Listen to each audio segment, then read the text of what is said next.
way to my buddy's shop with the Cummins. Gonna install some performance parts today, something I haven't done in a long time. The last performance parts I added to this truck was my programmer. I added that about a year ago. So far it's been doing really good. It added about 180 horsepower, but of course, you know, you always get used to the power levels and you always want more. Today I'm gonna be installing some transmission upgrades. This is gonna allow me to handle the extra horsepower that I plan on putting into this truck. Currently with the programmer, I'm making about 380 horsepower, give or take. And right now, as it sits, my transmission can't really handle the horsepower. Once I get on it really hard, I can feel the transmission slipping, and that's not good for the clutches.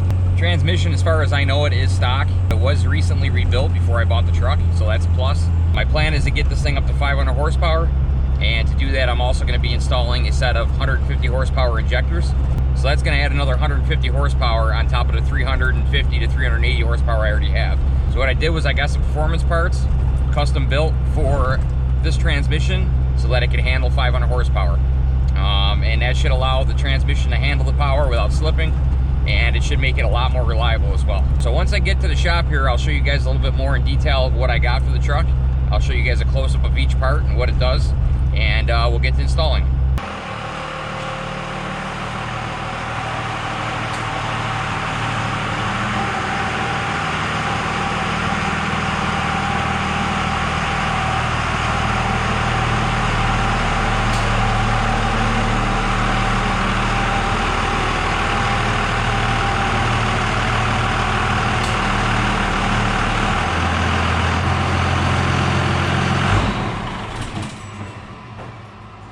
So first off here, I've got my new injectors. These are 150 horsepower over injectors. So you got 6 of them here. So these are gonna take me from around 350 to 380 horse to about 500 horse, give or take. And then I got some performance racing oil. This is made by Power Driven Diesel. It's their Power Torque ATF. They don't have the certain modifiers and stuff that conventional oil has in it. So this is for like a performance application, and it'll allow the clutches to grab and be able to hold more power just by changing the oil with this stuff itself. Got about 14 quarts of this stuff. I'll probably be only using about half of that though. We'll have to see when we get all done here how much I use. But I got 4 quarts here, and I got another 12 quarts in a case down on the floor here. All right, so next up we got our billet servo cover and a billet accumulator. So what these do is they replace the stock parts inside the transmission. Both of these have double O-rings on them, but the factory only has 1 O-ring on them, which allows a lot of fluid to pass by them. This helps to clean up your 1 to 2 upshift and your 2 to 3 upshift. So you put these in here and it'll shift from first to second and from second to third, much smoother and much cleaner. So that's what these take care of. Along with those, we also got some heavier duty springs, which again helps with the shifting, helps for a cleaner, smoother shift. Okay, so next we got a billet strut. This strut is needed when you increase your line pressure in your transmission. This strut allows it to not bend under the high governor pressure that we're going to be running in this transmission. The factory strut is made out of thin stamped steel, and it'll actually bend under these high pressures that I'm going to be cranking this transmission up to. The reason we crank the pressure up on the transmission is so that the clutches have more grabbing power. It makes a big difference of being able to hold power. So we got a billet strut, and then we got a billet anchor as well. So these are both for the second gear band. The billet anchor, the stock one, under these high pressures, it likes to split right down the center. So we now have a billet anchor so that it won't split. So we're pretty much making sure the transmission can handle the extra pressure that we're gonna be putting it under. Also got a new transmission filter. This is an old school filter. It flows a lot more through the sump than a standard filter. This is just a really good filter to run, more of a performance filter than your standard filter. Okay, so next we got our new deep sump pan. This is an aluminum performance pan. As you can see, it's got plenty of cooling fins on it. This is gonna help to keep the oil cooler. And it's actually a necessity with these Dodge transmissions because they like to run hot. As you can see on the inside here, it also has cooling fins. It also holds another 4 quarts of oil compared to the stock pan. So the more oil you have in your transmission, the cleaner it'll stay longer, and it'll also stay cooler longer. So this dramatically helps to reduce the temperatures inside the transmission and keeps your parts from wearing out. On the side here, it's got a couple bungs where you can put in your transmission temperature gauge. It's got a couple different sizes here, and that's really nice because right now I have a tranny temp gauge and it's in my transmission, so it's not very accurate. You really want it in your oil pan to get the most accurate temperature reading. Also comes with this nice heavy duty gasket. It's a reusable gasket. This pan also included this filter block here, as it brings your oil filter down a lot lower. This helps the sump to suck in the oil with the deep pan. Without adding this block and having a deep pan, you might run your sump dry. So you gotta have this block to bring your filter down. And this also helps with flow as well. Okay, and then last but not least, we have a full new valve body right here. So this is a custom built valve body. It's built for performance. You do certain tweaks and drill out certain holes, add different springs, and pretty much make this valve body able to put out the line pressure that I'm looking for. So this is how we're gonna be increasing the line pressure on the stock 47RE transmission. So without this, we wouldn't be able to handle any of this power. And because we're adding this valve body and it's gonna be increasing the line pressure by quite a bit compared to stock, this is why I need these billet parts, so that the transmission can handle these higher line pressures. This valve body comes with all new sensors. It comes with a heavy duty governor pressure solenoid. It also comes with a heavy duty transducer over here. I'll give you guys a little bit closer look at this when I get ready to install it, but it's pretty much set up, ready to go. Just gotta swap it in. Get all these parts laid out the way I'm gonna put them in, and I'm gonna get the truck set up here on the lift, get it up in the air, and I'll show you guys what my first step's gonna be.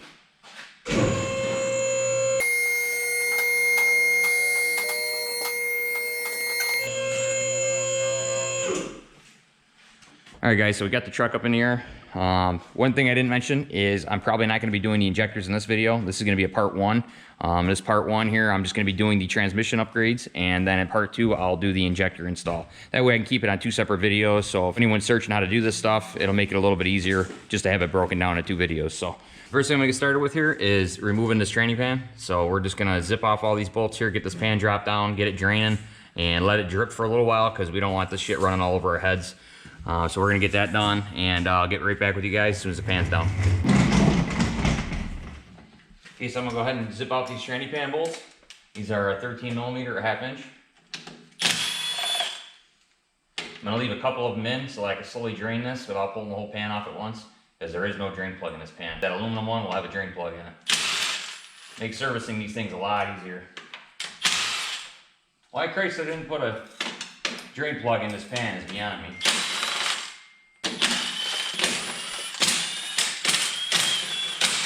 Okay, so normally what you want to do is just leave a couple of bolts in the back here, and you want to drain it from the front right over here, because the pan is shaped in such a way where it'll drain nice and easy without spilling all over the place. There we go.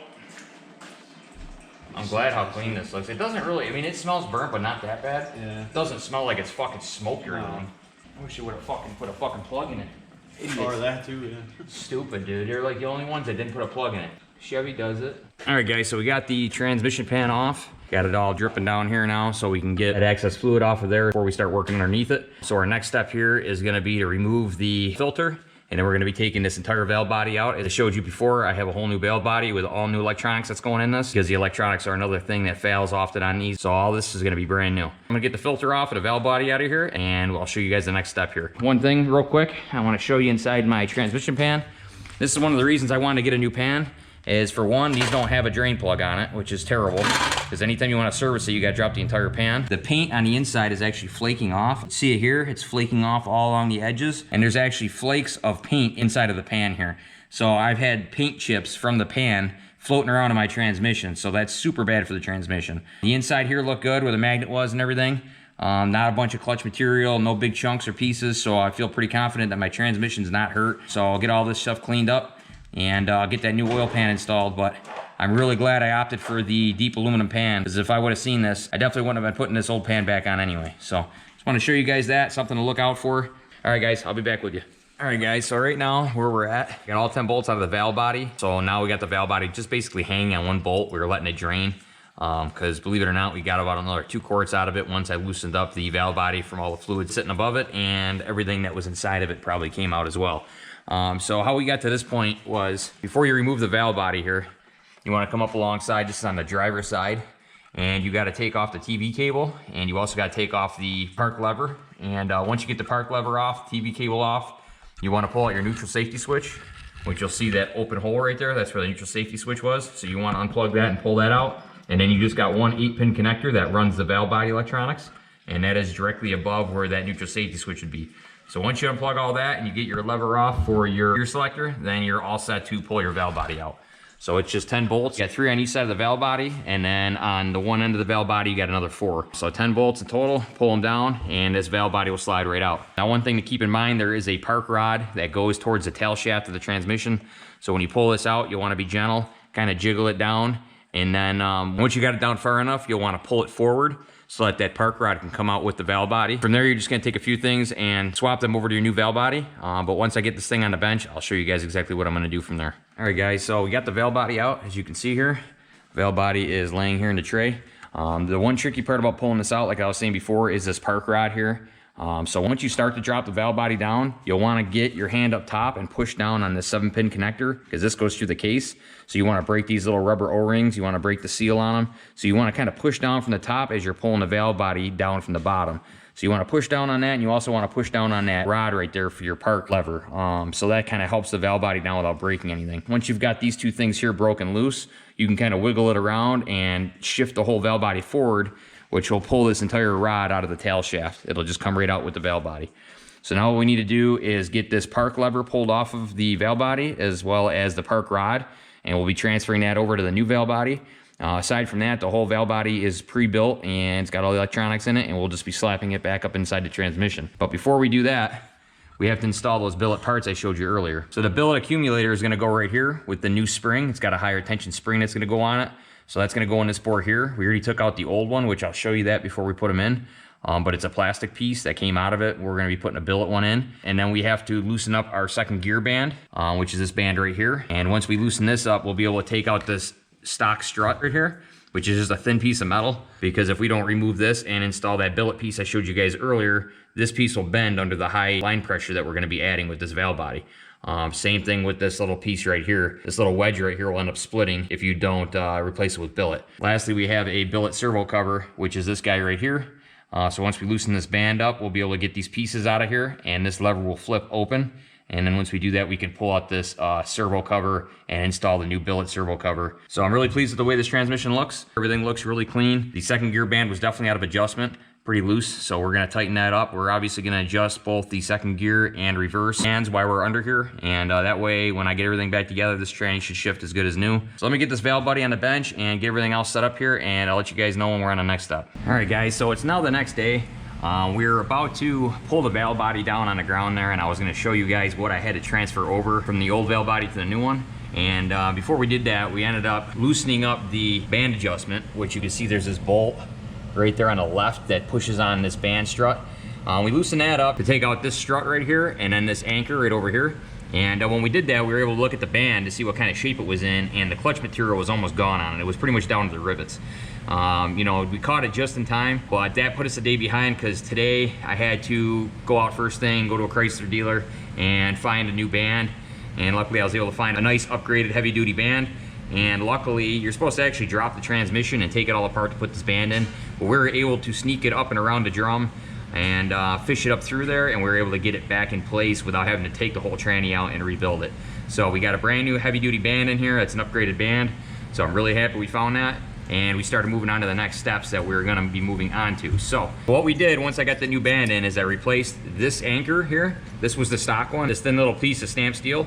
And you can see here it's replaced with that thick billet piece. And here is the stock anchor that sits over on this other side. You can see that nice thick piece we got over there, so we should be all set. So we got a billet anchor, a billet strut, and we have a heavy duty band now, so we should be all set there. The next thing we did is we replaced the servo cover. So this is a billet servo cover. The factory one was aluminum. The other problem with the factory one is it only had one seal. You can see on this outer ring, had like a piston ring here, and that actually gets reused for the new billet servo cover. So this billet servo cover, it's not only just a lot stronger, but it also has two seals in it. It's got a seal on the outer race here, and it's also got an O-ring that goes in the center here, because this whole thing seals around a center shaft that you can't see right now. There's a center shaft in there that goes through this hole. So it pretty much doubles the sealing power, which helps your 2 to 3 upshift. So that's why that's done. So the next piece we replaced is this billet accumulator. That helps the 1 to 2 upshift. And the reason we replace it is because the factory one is just a piece of plastic. As you can see, it's only got 2 O-rings, one on the top, one on the bottom. The new billet piece that we put in here has 2 O-rings on the bottom and 2 O-rings on the top.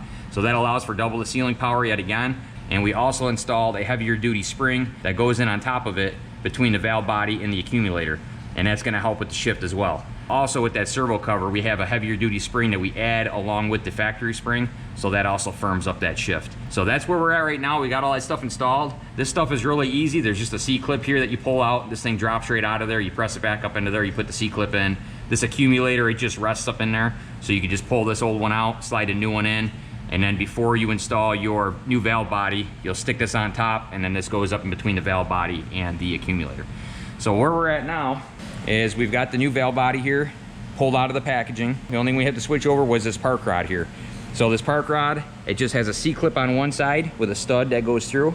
So there's a little C-clip down here, and you pull that C-clip off, and you're able to pull this whole park rod straight out, pull it off the old one, slide this down into the new one, and replace your C-clip. That's all there is to it. So now that we got this valve body set back up, we're gonna install it up into the transmission, and as soon as we got it installed, I'll let you guys know where we're at. All right guys, I don't know how well you can see here, but the valve body is fully back in. I've got all of the 10 valve body bolts torqued to 100 inch-pounds. So we got that all in place. I did put my filter block spacer on there. You could see that. That was just 2 bolts. You reuse the original filter bolts to put that block in place right here. And then once that's in place, it comes with 2 new Phillips head screws or bolts that you use right here and here to tie in a new filter to the filter block. We did get that all done, and then on top of that, I adjusted the second gear band, which up here on the left side of the transmission, you'll see there's a bolt way up top there. That is the second gear band adjustment. So I adjusted that. You're gonna wanna adjust that to 72 inch-pounds in, and then you're gonna wanna back it off 1 3/4 turn, and then you wanna tighten the jam nut. So that's way up there, and that is the second gear band adjustment. And then the reverse band adjustment is that adjuster right there, and that is a 15mm lock nut with a 1/4 inch adjuster screw. So that one you're gonna wanna adjust also to 72 inch-pounds, and once it hits 72 inch-pounds, you wanna back it off 3 full turns and lock down a jam nut. So everything is adjusted, everything is back in, everything is torqued, and now we're ready to put the oil pan back on. You can see right now I have my trans temp sensor right up here in the case, so I'll be able to move that at the end down into the pan where it should be, so I can get a measure on how hot the oil is inside the transmission. It also is a very stiff pan, so it acts kind of like a tranny girdle, kind of like a girdle would act on a block. It helps to keep the transmission from flexing under the heavy torque. So the pan has a lot of different purposes. Also has a really strong magnet in it. So lots of benefits to running that pan. So I'm gonna get that on now, and I'll get right back with you guys as soon as that's on. Okay guys, so we got the pan all installed. Got them all torqued. The torque spec on these was about 19 foot-pounds. That pan looks really nice on there. It's definitely gonna help with a lot of different things. So now all we gotta do is fill it up with transmission fluid. So we're gonna drop this thing down, fill it up, and give it a fire and see what happens here. All right, so right now we got the truck dropped down. I put about 8 quarts of fluid in it. So now what I'm gonna do is start it up in neutral, and I'm gonna let it run for a few seconds, and then I'm gonna shift it through each gear. And that's gonna get the fluid flowing throughout the transmission, and then I'm probably gonna put it back in a neutral, let it idle for a little while, get the fluid warm. I'm gonna shut it off, and we're gonna check it again. If it looks good, I'll start it back up in neutral, and we'll check it while it's running. If all looks good, I'll take it down the road, and then we'll bring it back in here for one last check. I'm gonna start it right now, and we'll see what happens.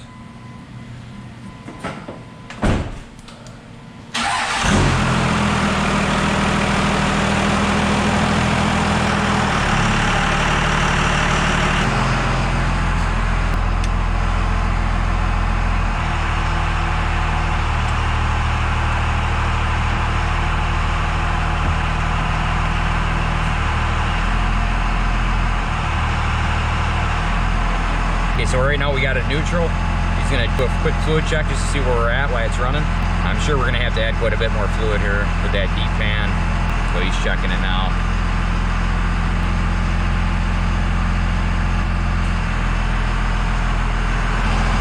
It's real high on that side. Yeah, that's all right. This side's the one you go by, minimum. All right, so it's looking like another quart. We're gonna keep warming this up and checking it and topping it off, and I'll get back with you guys as soon as we get this thing ready to go down the road here. All right, so we got it topped off with fluid. Looks like it's good right now, so I'm gonna take it down the road, let it run through the cycles a little bit here, and pull it back in and check the fluid. So this will be the first test down the road. We'll see what it does. Let's go.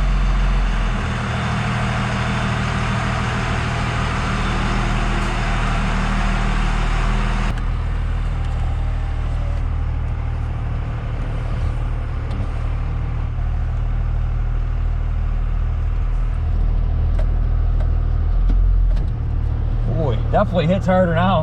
Whenever you put a new valve body in, it will throw like the TV cable out of adjustment, and it's just a simple adjustment at the throttle body, right near the throttle cable there. So I just have to pull the cable off and adjust it and snap it back on. It's really a 5-minute job, so if this thing winds out before it shifts, or if it shifts too early, I know I just got to adjust that cable. It's like a 5-minute job. So I might end up doing that tomorrow because it's already getting pretty late tonight. Let's see what happens here.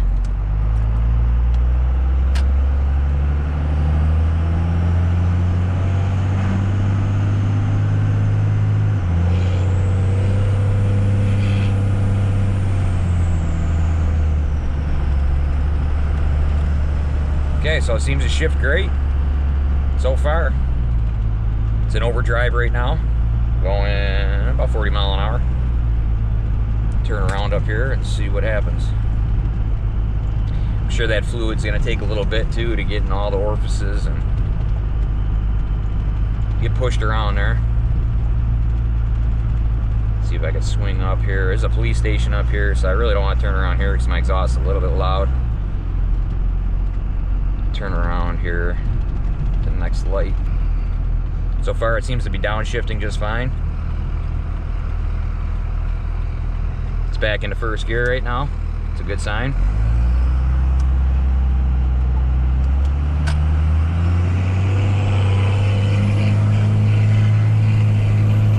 Oh yeah, it shifts beautiful.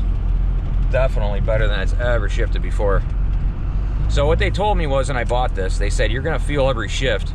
It's not gonna be like an impactful shift, like where it's gonna, you know, be uncomfortable, but you're gonna feel every shift, and that's how it should be. You know, when you're pushing more power, you wanna feel every shift, because when you don't feel that shift, things are slipping. So the faster you can get that shift over with onto the next shift, the faster you can make power in the next gear. So you wanna feel each shift. You want it to go through the next gear quickly and smoothly, and you wanna feel it and just keep going. So I'm really happy with the way this feels. It can actually feel each gear. Before it was just like a big slot box. It was terrible. I didn't know what gear I was in at any time because it was very tough to figure it out because you just couldn't feel anything. Okay, so now we're turning back on the main road. Gonna head back to the shop and we'll check the fluid.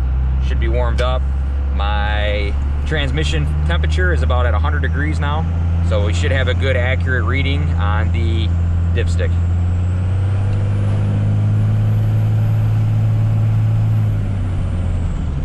Feels great.